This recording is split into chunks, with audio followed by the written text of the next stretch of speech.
सुमित सिंघल जी, अजय खान जी, Bharatiya Janata party के जिलाध्यक्ष श्री आशुतोष शर्मा जी, रानीपुर विधानसभा के लोकप्रिय विधायक भाई आदेश चौहान जी, महापौर नगर निगम श्रीमती किरण जैसल जी, मेरे साथ उत्तराखंड सरकार में श्री शोभाराम प्रजापति जी, डॉक्टर जयपाल सिंह चौहान जी, कमलेश सिंघल जी, विक्रम भुल्लर जी और कार्यक्रम में उपस्थित हमारे सभी यहाँ पर आए हुए किसान जी से लेकर आरती जी से लेकर में सभी हमारे बहुत सारे भाई साहब बैठे हैं, आप भी बैठे हैं, ग्रुप भी बैठे हैं, सब जैसा घंटे जी ने कहा कि एक बड़ी लंबी चेन है और उस औपचारिकता में न जाते हुए पूरे प्रांत से आए हुए हमारे सभी मेष राशि से लेकर मीन राशि के यहाँ पधारे सभी मेरे भाइयों एवं बहनों, सभी मजदूर संघों से आए हुए सभी पदाधिकारीगण, हमारे मीडिया के सभी मित्र, सभी अतिथिगण, मैं आप सभी का आज इस बहुत ही शानदार कार्यक्रम में और सच में मेरे पास अनुपम जी भाई साहब लगातार आते हैं और इनके साथ सारे पदाधिकारी भी आते हैं कई बार। तो मैं कहता था रोज आप कहते हो ये भी करना है वो भी करना है और हम सब कर भी रहे हैं,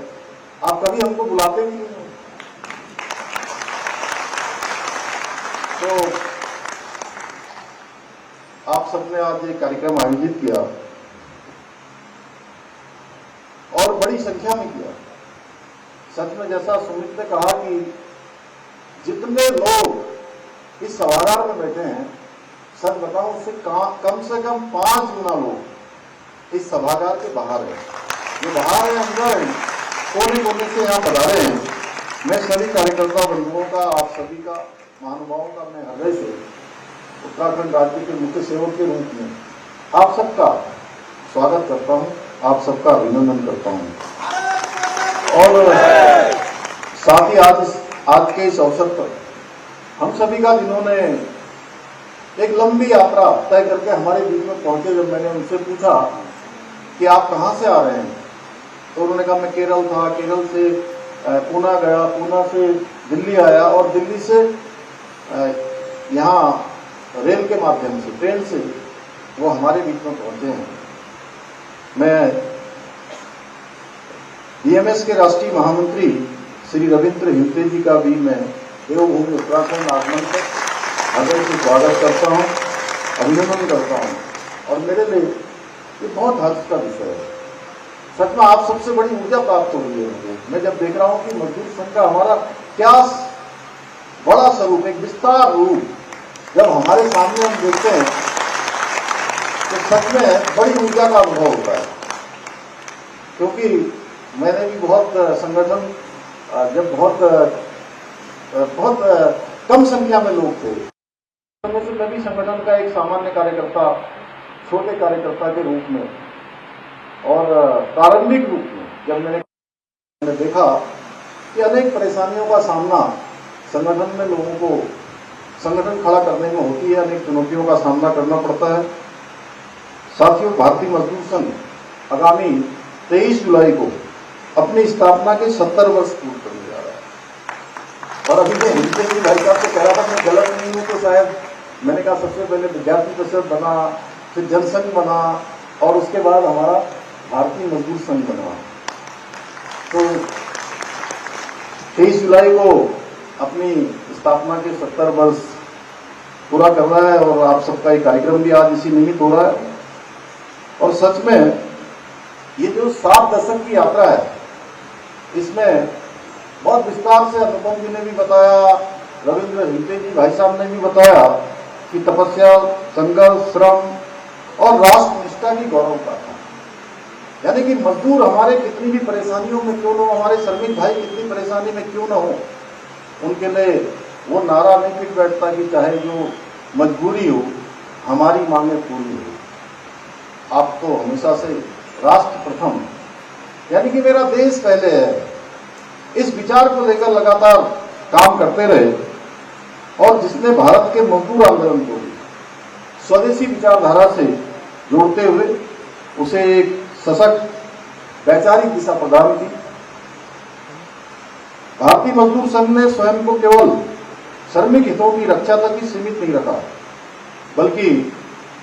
राष्ट्र निर्माण का आधार स्तंभ भी श्रम शक्ति को बनाया। भारतीय मजदूर संघ ने श्रमिकों को सांस्कृतिक चेतना, नैतिक मूल्य और सामाजिक उत्तरदायित्व को जोड़ते हुए श्रम योगी से राष्ट्र योगी बनने का मार्ग प्रशस्त किया। 1955 में तत्व चिंतक राष्ट्रऋषि श्रद्धेय स्वर्गीय दत्तोपंत ठेंगड़ी जी ने भारतीय मजदूर संघ की स्थापना की। उस समय देश नव निर्माण की दिशा में अग्रसर हो रहा था, परंतु उस दौर के श्रमिक आंदोलन में विदेशी विचारधाराओं का प्रभाव रहता था और सारे आंदोलन उसी से प्रभावित हुआ करते थे। मजदूर संगठनों में वर्ग संघर्ष की भावना हावी थी और राष्ट्र की अखंडता और एकता के लिए उनका चिंतन शून्य दिखाई देता था। यहां तक कि भारत माता की जय, जो हम लोग जिसका हर एक कार्यक्रम में अगर हम किसी कार्यक्रम की शुरुआत करते हैं तो भारत माता की जय बोलते हैं, वंदे मातरम बोलते हैं, जैसे मैंने भी बोला अभी यहां से, आप सब लोगों ने उसको दोहराया। उस समय वंदे मातरम और भारत माता का उद्घोष करने पर भी बड़ी विकट स्थिति पैदा हो जाया करती थी, मारपीट तक की स्थिति पैदा हो जाती थी। ऐसे समय में श्रद्धेय दत्तोपंत ठेंगड़ी जी ने राष्ट्र, उद्योग और श्रमिकों के सभी के हितों को ध्यान में रखते हुए श्रमिकों का राष्ट्रीयकरण, राष्ट्र का औद्योगिकरण और औद्योगिकरण का श्रमिकीकरण का विचार प्रस्तुत किया। उनके द्वारा रोपा गया ये पौधा आज एक विशाल वट वृक्ष बनकर तैयार हो गया है और देश का सबसे बड़ा श्रमिक संगठन बन चुका है और राजनीति से ऊपर उठकर राष्ट्रनीति को केंद्र में रखकर स्वदेशी दृष्टिकोण के लिए, श्रमिक हितों के लिए निरंतर कार्य कर रहा है। आदरणीय दत्तोपंत ठेंगड़ी जी ने न केवल भारतीय मजदूर संघ के वो संस्थापक थे, बल्कि उन्होंने भारतीय किसान संघ, स्वदेशी जागरण मंच और इनके जैसे कई राष्ट्रवादी संगठनों की स्थापना की। साथ ही अखिल भारतीय विद्यार्थी परिषद सहित कई संगठनों के सह संस्थापक भी रहे। उनका पूरा जीवन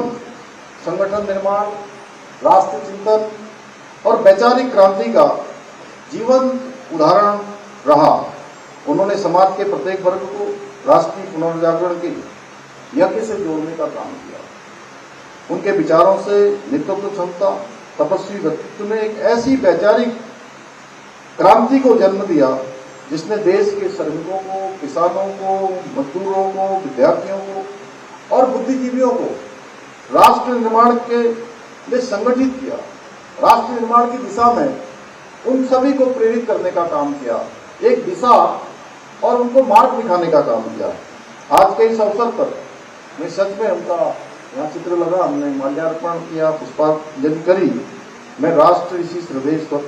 दत्तोपंत ठेंगड़ी जी को